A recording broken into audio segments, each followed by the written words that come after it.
നമ്മുടെ നാട്ടില് ഈ റമദാൻ മാസം എന്നല്ല, എല്ലാ ദിവസങ്ങളിലും നമ്മുടെ വീടുകളിൽ അടുക്കളയിൽ പണിയെടുക്കുന്നവരെ കുറിച്ച് ആരെങ്കിലും ചിന്തിച്ചിട്ടുണ്ട്? എങ്കിൽ ചിന്തിക്കണം. അവർ കിടന്ന് അവിടെ മല്ലിടുന്ന ഓരോരോ ഊർജവുമാണോ അവരുണ്ടാക്കിത്തരുന്ന ഓരോ ഭക്ഷണം എന്ന് നമ്മളെല്ലാവരും ചിന്തിക്കണം. കാരണം എന്താണെന്ന് വെച്ചാൽ അവർ അത്രയും കഷ്ടപ്പെട്ടുണ്ടാക്കി ഭക്ഷണം ഉണ്ടാക്കി തന്നു. ആ ഭക്ഷണം കഴിക്കുന്നതിനിടയിൽ അവരോടൊരു നല്ല വാക്ക് പറയാത്ത എത്രയോ ആളുകൾ, അവരോട് ഒരു നല്ല വാക്ക് പറഞ്ഞിട്ട് ഒരു പുഞ്ചിരിയെങ്കിലും പുഞ്ചിരിക്കാത്ത ആളുകൾ. ആ ഭക്ഷണത്തിനുള്ള കുറ്റം അവർ കണ്ടെത്തും.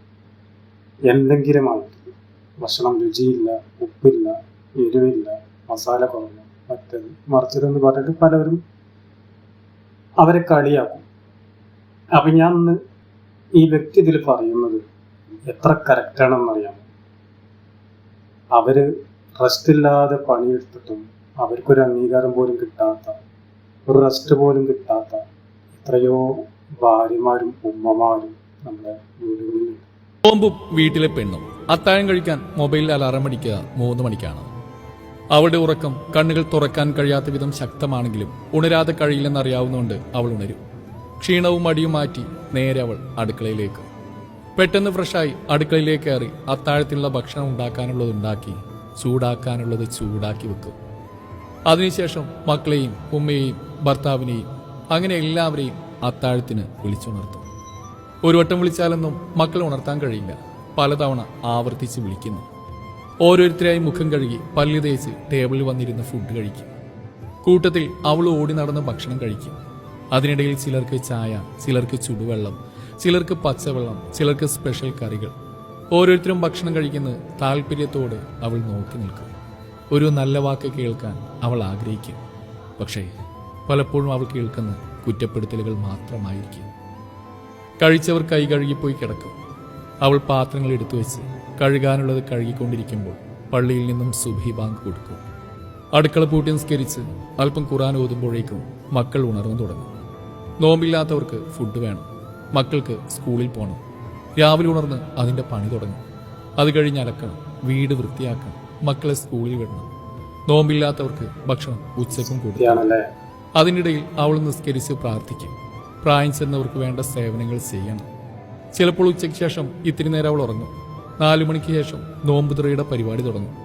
ജ്യൂസ് അടിക്കണം, എന്തെങ്കിലുമൊക്കെ വറുത്തതും പൊരിച്ചതും വേണം, തരിക്കഞ്ഞി വേണം, നോമ്പ് തുറന്ന് കഴിക്കാൻ പത്തിരിയോ അതുപോലെ എന്തെങ്കിലും അതിൻ്റെ കൂടെ കറിയും. പിന്നെ രാത്രിയിലേക്കും അത്താഴത്തിനും ചോറും കറിയും ഉണ്ടാക്കി വെക്കും. നോമ്പ് തുറക്കാൻ അവസാനം വന്നിരിക്കുന്നതും ആദ്യം എണീറ്റ് പോകുന്നതും അവളായിരിക്കും. ഇത്രയുമൊക്കെ ചെയ്തിട്ടും ഒരു നേരത്തെ പ്രാർത്ഥന പോലും അവൾ മുടക്കില്ല.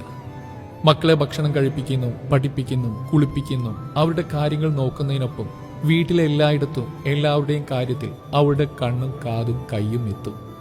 ഭർത്താവിന്റെ കാര്യങ്ങൾ പ്രത്യേകം ശ്രദ്ധിക്കുന്നു. എല്ലാം കഴിഞ്ഞ് കിടക്കുമ്പോൾ 12 മണി. അത്താഴത്തിനുണരാൻ അവൾ അലാറം വയ്ക്കുമ്പോൾ വീട്ടിലുള്ളവരെല്ലാവരും ഉറങ്ങിക്കഴിഞ്ഞിട്ടുണ്ടാവും. എന്നാലും കുറച്ച് സമയമുണ്ടെങ്കിൽ അവൾ ഖുർആൻ കയ്യിലെടുക്കും. റംലാൻ മാസമല്ലേ, കുറച്ചു നേരം ഖുർആൻ ഓതണം. നോമ്പ് പിടിക്കൽ നിർബന്ധമില്ലാത്ത സമയത്തും അവളുടെ ദിവസങ്ങൾ ഇങ്ങനെ തന്നെ മുന്നോട്ട് പോകും.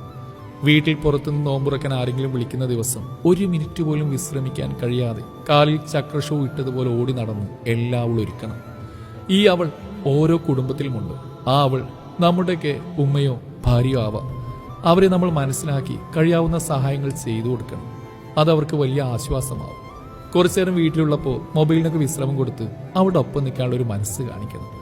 അവൾ തളർന്നാൽ കുടുംബം തളയും. സഹായിച്ചില്ലെങ്കിലും മാനസികമായി നമ്മളവരെ തളർത്തരുത്. കുത്തുവാക്കുകൾ പറയരുത്. കുറ്റവും കുറവും പറയുന്നതിന് പകരം അല്പം നന്മകൾ കൂടെ പറഞ്ഞുകൂടെ? നമ്മെ വിശ്വസിച്ച് നമ്മുടെ ജീവിതത്തിലേക്ക് കടന്നു വന്ന അവൾ നമ്മൾ കാരണം കണ്ണു നിറയുന്ന സാഹചര്യം ഉണ്ടാകരുത്. പല വേദനകളും സഹിച്ചുള്ള അവരുടെ ഈ വിശ്രമമില്ലാ പ്രവൃത്തികൾക്കിടയിൽ വന്നേക്കാവുന്ന ചെറിയ പാളിച്ചകൾ നമുക്ക് കണ്ടില്ലെന്നടിക്കുക. ഓർക്കുക, അവളും ഒരു മനുഷ്യ സ്ത്രീയാണ്. അവർക്കും അവരുടേതായ താല്പര്യങ്ങളും സ്വപ്നങ്ങളും ആഗ്രഹങ്ങളുമൊക്കെ ഉണ്ട്. വിശുദ്ധ റംളാനിൽ ഈ പുണ്യങ്ങൾ ചെയ്യാൻ അവസരം കിട്ടിയ നമ്മുടെ സഹോദരിമാർ എത്ര ഭാഗ്യവതികളാണ്. അള്ളാഹു അവരുടെ ഈ സേവനങ്ങളെ സ്വാലിഹായ അമലായി സ്വീകരിക്കുമാറാവട്ടെ. അപ്പോൾ ഈ വ്യക്തി പറഞ്ഞത് എത്ര വളരെ കറക്റ്റാണെന്നാണ്. നമ്മളെ നാടുകളിൽ നിന്ന് ചില വീടുകളിലെല്ലാം കണ്ടുവരുന്നതാണ്. അവർ ഉണ്ടാക്കി തരുന്ന ഭക്ഷണത്തിന് കുറ്റവും കാണുക മാത്രമേ ചെയ്യുള്ളൂ. അത് പലവരും, എല്ലാവരും അല്ല പറയുന്നത്, ചില ആളുകൾ. അപ്പം അതിൻ്റെ കുറ്റം കാണാതെ അതിൽ ഉള്ള ഭക്ഷണം കഴിച്ചുകൊണ്ട്, അവരുണ്ടാക്കി തരുന്ന ഭക്ഷണം കഴിച്ചുകൊണ്ട് അൽഹംദുലില്ലാ എന്ന് പറഞ്ഞുകൊണ്ട് പോയാൽ അവർക്കൊരു സമാധാനം, ഒരു നല്ലൊരു പുഞ്ചിരിയോട് കൂടി അൽഹംദുലില്ലാ എന്ന് പറയും. അപ്പം എല്ലാവർക്കും ഈ വീഡിയോ ഉപകാരപ്പെടുമെന്ന് പ്രതീക്ഷിക്കുന്നു.